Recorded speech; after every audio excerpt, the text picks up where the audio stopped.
All right. So back to this marketing perspective in the blog, we talk about there's three major problems with why SaaS marketing is so difficult. The first one is the financial mismatch. And you talk about, before SaaS companies were a thing, they would create software, right? So what's this financial mismatch you're talking about? Well, that was actually what we just talked about here. Okay, gotcha. Financial mismatch in the cash flow. The long-term cash flow strategy. Gotcha. Exactly. And so let's say hypothetically you are a startup, right? And you crush it. And you get 10 sales this month. If it's $50, right?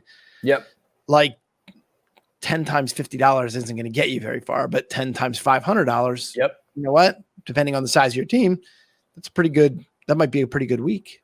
Gotcha. You know what I mean?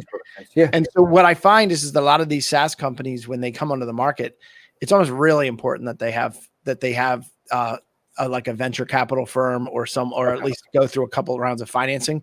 You just don't have the runway to finance it yourself when you haven't had a critical mass in membership.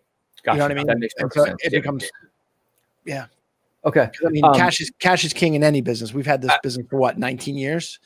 And you still have scenarios where cash is king, even despite where we're at. You know what I mean? So definitely.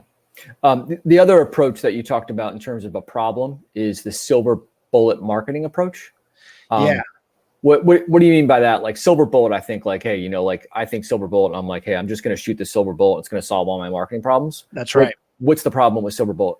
That's right. Well, let me just kind of show you what I'm talking about is that when we go and we start talking about silver bullet marketing, what I mean is my screen showing? Yeah, I can see it. Yep.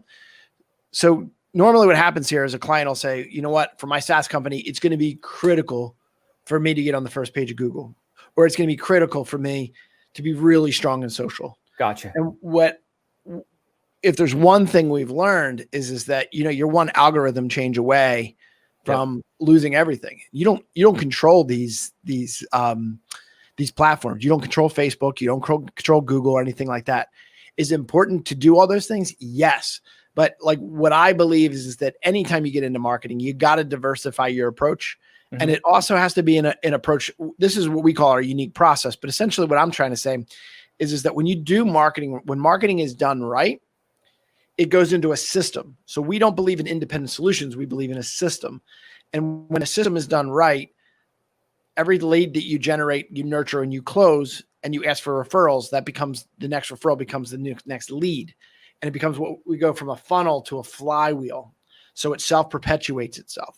If you're just an SEO, you're never going to close that loop. You're always going to be hunting, or you're always going to be trying to re-optimize your way, you know what I mean, into it. So let me kind of walk through what we believe a good approach is going to look like. Give me 1 second here. I'm having a little bit of technical difficulties. What I mean by that is that first off, we're going to develop what we call a gap assessment. Gap assessment is going to allow you to understand who your target audience is, take a really deep dive. Then you're going to go into something called usability conversion analysis. Now that's going to be good for SaaS companies too, because what I want to be able to do with that is that's kind of the heat mapping. That's the scroll mapping. That's looking at all of the science behind conversion of what's going on with your usability.